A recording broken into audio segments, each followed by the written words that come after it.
Liv Morgan, Dominic Mysterio, Rhea Ripley, and Damian Priest will be all mixed up and scheduled for action, mixed tag team action at WWE's Bash in Berlin. So let's talk about it. This past Monday on WWE Raw, Rhea Ripley came out and spoke for the first time since the official turn, the heel-on-heel turn for Dominic Mysterio, where he sided with Liv Morgan. Can't remember when a heel turned heel on a pay-per-view or a PLE or any time in recent history. That was one of the first times I've seen it. I actually commented and said he became a high heel. Yeah. So Dominic Mysterio puts a hat on a hat, turns heel, and Rhea Ripley comes out and she wants to talk about it. I think Rhea Ripley does a great job of establishing her character in the ring. Her presence is there. The charisma is there. She's obviously reading from a script. I don't get the sense that it's actually we're hearing Rhea Ripley. This is the character that she is portraying. It's one of the most fascinating things with the WWE. There are some people that get out and they're on the mic and you get the sense that they have a lot of freedom. And WWE, I feel like, is giving a lot more freedom to a lot of their superstars to be able to express themselves or turn themselves up 100,000 degrees or what have you. With Rhea Ripley, to me, it seems like she is portraying her character the way she would like to portray her character, but there are some aspects, in my opinion, the way that she speaks that just kind of comes across as a little scripted. And that's fine. If she's not comfortable with getting on the mic and being able to freely speak, then I don't think there's a problem with that. But the crowd definitely picked up on some aspects of that, I would assume, because for whatever reason, they were chanting "what" at a certain point at Rhea Ripley, which I didn't really get it. I didn't understand. It's like, guys, read the room. This is the way that this story is being played out. This is the type of story that allows for story beats and for bullet points and for people to get across certain character verbiage, right? And I believe Dominic Mysterio had certain things that he said that came across as pre-planned. The same with Liv Morgan. Guys, this is a story. It's not like you're going out there and wutting someone like CM Punk or Drew McIntyre or Seth Rollins over stuff that they're saying towards one another, which is in a different stratosphere in the grand scheme of things with the WWE. That comes across as less scripted on purpose. And so delineating between when to what someone and not is just kind of weird, because they definitely weren't on the side of Dominic and Liv, but they definitely were wutting Rhea Ripley at one point. So she's out there and she's talking about being pissed off, and then Dominic and Liv appear in the crowd. And this is hilarious because the crowd, there are certain people in the crowd that are definitely relating to Dominic on a certain level. The guy he wants a woman that lets him play video games and lets him eat chicken tendies. So I'd say, depending on where they go for certain shows, there are groups of those guys in the crowd that are like, yeah, man, you got the girl, dude. Get away from Rhea. And I even see it in my comments, man. Some people are just they weren't happy with the way that Rhea dominated Dom. And now that he's out of that relationship and with Liv Morgan, I combined Rhea and Liv. Now that he's with Liv, they're all like, yeah, man, he got the girl, man. You know, it's kind of an interesting parallel that they're doing. It's weird to me, but I understand it. I guess depends on your character profile. So Rhea, in this promo, she established that she just wanted to see Dominic essentially mature, to grow into his own and to take care of business himself. And that is not something that the character Dominic Mysterio wants to do. He obviously wants to be coddled. He wants to do what he wants to do, and he just kind of wants his side piece.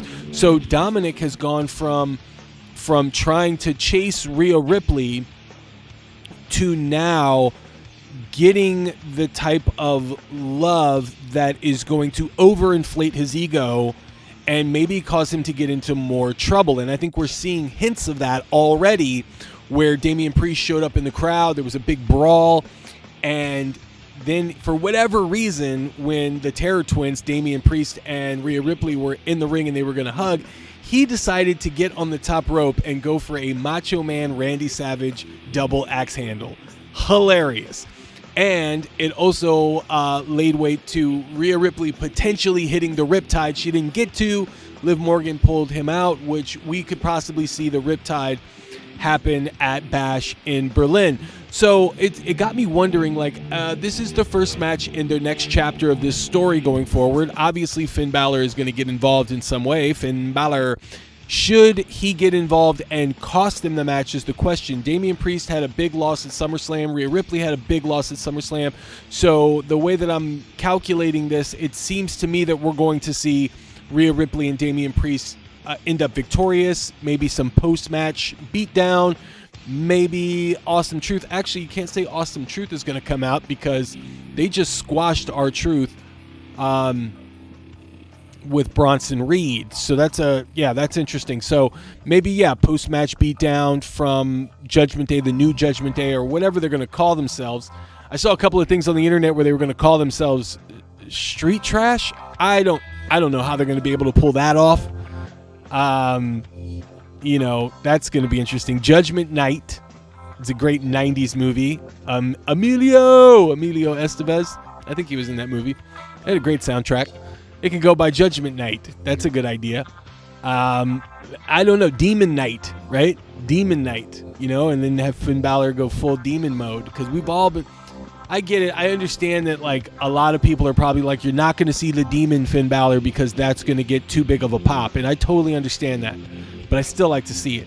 I'd still like to see him, go Ghost Rider on us and shred the leather jacket and get the flames and become the demon again. But I digress. So this first mixed tag match between Rhea Ripley and Damian Priest and Liv Morgan and Dominic Mysterio is going to happen at Bash in Berlin. I do envision Rhea Ripley and Damian Priest coming out victorious, but then what happens after that?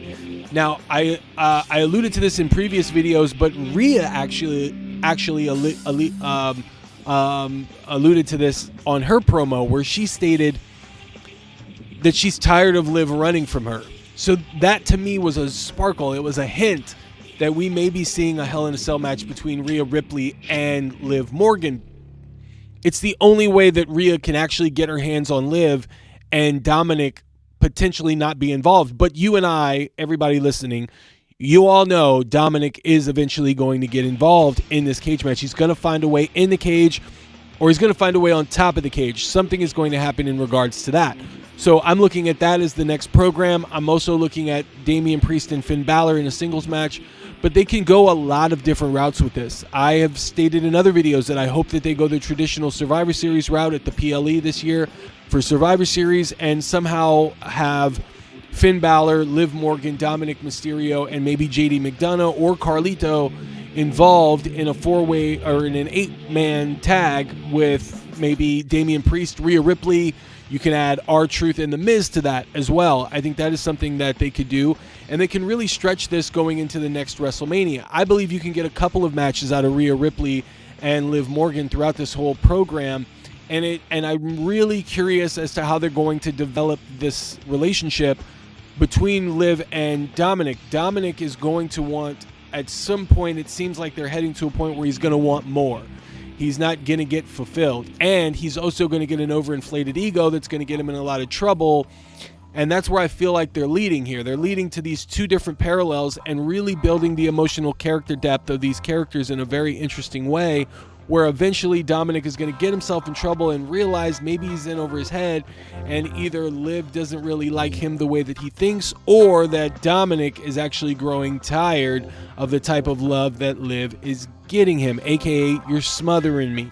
One or the other. We're going to see something along the lines of that, I believe, coming up, and it's interesting to see how that is going to play out. But in this mixed tag match, I am going to go with an early prediction here that Damian Priest and Rhea Ripley are victorious. And Rhea, I think they're going to hold off on the Riptide until something like Hell in a Cell. Because you're building this up to get a huge reaction, and I think they should keep teasing it, because the more they tease, the bigger the build. So eventually when she does hit that riptide on Dominic, it's going to be a huge ovation, and eventually we might see Dominic Mysterio against Rhea Ripley. Remember I said that, because that could be very, very interesting. But what do you guys think? Do you think we're eventually going to see Rhea Ripley and Dominic Mysterio in the same ring at the same time, going one-on-one to really settle their differences? Rhea Ripley and Liv Morgan in a Hell in a Cell, or Damian Priest and Finn Balor in a Hell in a Cell? And if you got to choose one, which one would you choose? You guys let me know in the comments.